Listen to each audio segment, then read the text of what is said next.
Quelle suite réclamez-vous? C'est votre sujet maintenant. C'est à vous. Merci beaucoup. Je pense qu'il est temps de dire la vérité. Lors de la crise Covid, l'État a porté atteinte à des millions de personnes sur le plan physique, psychique et existentiel. Il a tué des dizaines de milliers de personnes. Pourquoi? Parce qu'il a entraîné les citoyens dans un confinement qui n'avait absolument aucun sens.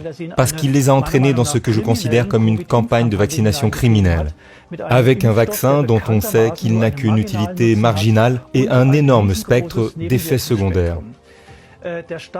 L'État s'est laissé entraîner dans le sillage d'un énorme réseau qui a subi une pression massive pour que 4000 brevets Covid soient enfin rentabilisés, quel qu'en soit le prix.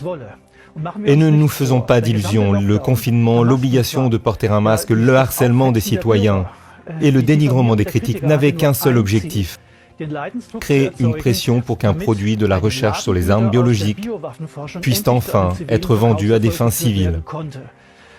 En somme, cela ne peut être considéré que comme une attaque contre la population civile exécutée par l'État.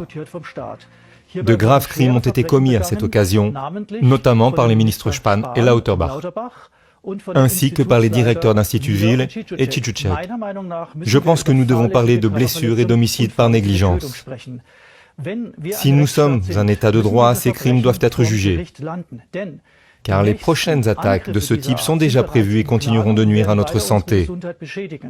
C'est pourquoi je dis que la crise Covid ne sera pas terminée tant que les responsables ne seront pas jugés.